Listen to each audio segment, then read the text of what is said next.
Simulan po natin dito sa good news. Meron po, etong linggong ito, meron tayong good news. O eto, pakinggan nyo po. Mas marami ang hindi nasisiyahan sa pagganap ni Pangulong Bongbong Marcos sa kanyang tungkulin kumpara kay Vice President Sara Duterte nitong nakaraang 3 buwan. Batay sa pinakahuling survey ng Pulse Asia. 45% ang nagsabing hindi sila approve sa performance ng Pangulo. 36% naman ang aprobado. 55% naman ang nasisiyahan sa performance ni Vice President Sara Duterte habang 27% ang hindi raw aprobado. Ayun, tingnan natin. Ito, kalalabas lang nito. February 27 hanggang March 2, ginawa itong survey na ito. Okay?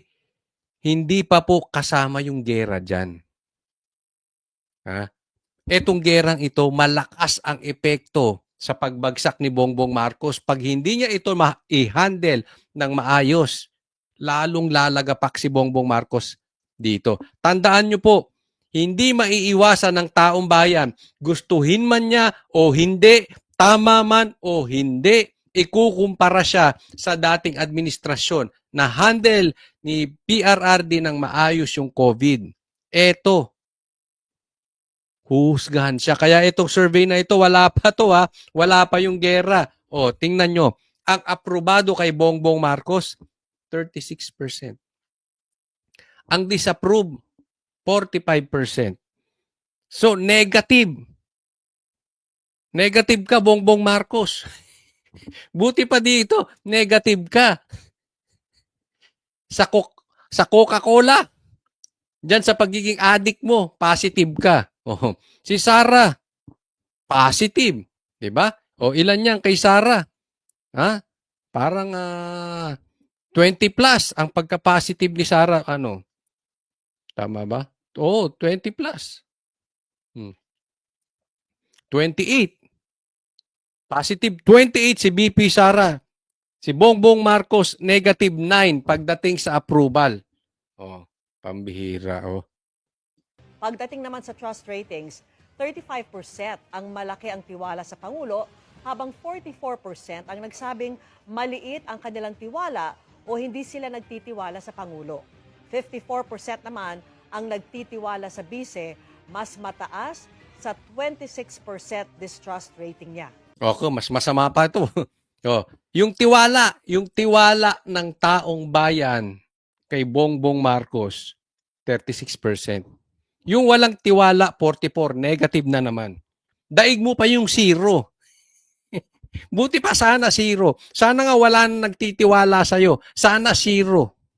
Pumantay man lang yung may tiwala sa walang tiwala. Pero dito, mas mataas pa. Oh. Again, another negative 9 ka na naman. 35 ba ito? Negative 9 ka. O si BP Sara, positive 28. Pambihira. O yung trust rating, yung tiwala. Isipin mo, yung taong bayan wala nang tiwala sa'yo. Bongbong Marcos, sisantihin mo na yan si Claire. Walang silbi yan. Bongbong Marcos, sisantihin mo na si Boying. Walang silbi yan. Bongbong Marcos, sisantihin mo na yan si Trillanes. Walang silbi yan. Yung mga trolls mo, walang silbi. O kayong mga vloggers ni Bongbong Marcos, mga wala kayong silbi. Mga inutil. Sa kaliwat kanang paninira nyo kay BP Sara, lalo kayong mga trolls. Ha? Kayong mga panatiko ng mga adik. Oh. Lalo na to si Claire, ang lakas magsalita. Negatibo. Diba? Alam mo kung bakit? Yung taong bayan, wala nang tiwala kay Claire. Yung taong bayan, wala nang tiwala kay Boying. Wala nang tiwala ang taong bayan sa Rimulya. Tapos yan pa ang mga pinagkukuha mo. Yan pa ang mga pinaglalagay mo sa posisyon. O kumuha ka ng maayos-ayos. Hindi mo makukuha yan sa lolokohin nyo ang taong bayan sa pag-iimbestiga ng ghost projects, ng flood control scandal. Hindi nyo makukuha yan na si na si Claire, instead na nag-a-announce kung ano ang ginagawa ng Pangulo ay walang ginawa kung hindi propaganda, kung hindi siraan si Sara. Hindi po epektibo yung ganyan. Kaya yung mga nakapaligid sa'yo, mga walang silbi yan. Oh. Ngayon, natauhan ka, Bongbong Marcos. Tapos itatanggi mo yan. Wala nang tiwala ang taong bayan sa'yo, Marcos. Alam niyo bakit importante ito? Kasi ang mandato, ang power, galing po sa tiwala. Sa maniwalat kayo sa hindi yan galing sa boto. Hindi yan galing sa posisyon. Hindi galing yan kung saan-saan. Galing po yan sa tiwala ng taong bayan.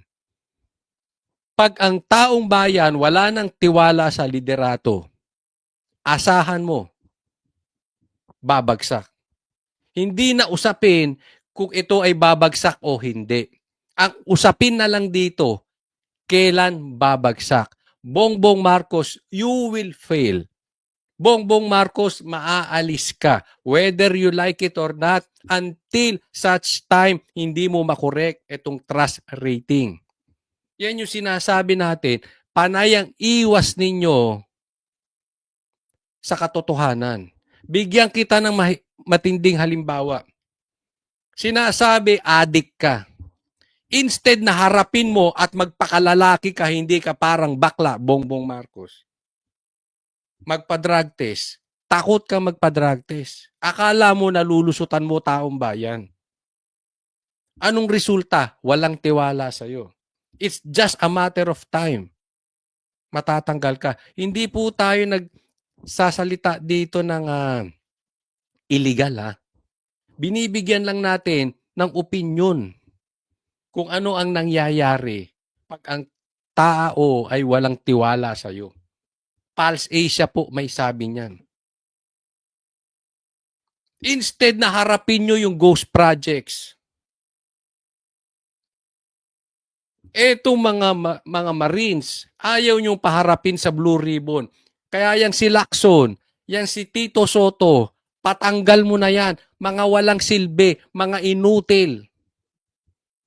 Hindi nakakatulong sa taong bayan, hindi nakakatulong sa iyo, Bongbong Marcos, dahil walang tiwala ang taong bayan. Lalong nawawala, wala nang ang tiwala, maglalagay ka pa sa posisyon na katulad ni Tito Soto at ni Lacson. Lalong mawawala ng tiwala ang taong bayan. Naiintindihan po. Anong gagawin mo ngayon? Imbis na harapin nyo kung ano yung pagkakamali, ayaw nyo mag-imbestiga. Katulad dun sa drug test, ayaw mo magpa-drug test. Akala nyo, naloloko nyo taong bayan? Akala nyo tanga ang taong bayan? Ginagawa nyo kaming tanga. Ginagawa nyong tanga ang taong bayan. O ano nangyari? Bagsak ka. You are just a walking time bomb. You will explode. Surely, Bongbong Marcos. It's just a matter of time. Hindi po grave threat yan ha. Sinasabi ko lang na ihahambing ko lang. Puputok at puputok. Pag wala, tiwala ang taong bayan.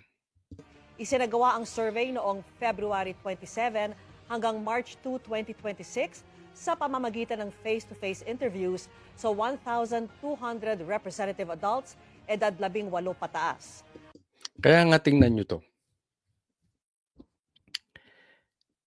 Kahit anong paninira nila kay Sara, mataas pa rin. Sasabihin, hindi nagtatrabaho si Sara, mataas pa rin. Pinai-impeach si Sara, mataas pa rin. Akala nyo, porket matanggal si Sara, makakaupo si Bongbong? Hindi. Kaya niloloko ka ng dilaw. Gusto nila matanggal si Sara, knowing hindi ka rin makakaupo, Bongbong. Oportunista yung mga animal na dilaw na yan. Hindi lahat may mga maayos tayong kaibigang dilawan, maayos. Yung iba, lalo itong mga pink,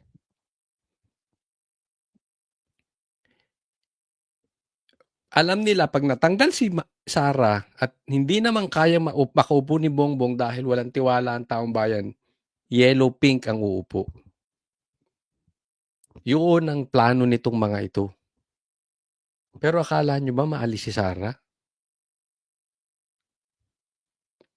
May Baste pa, may Pulong pa, may Marcoleta pa.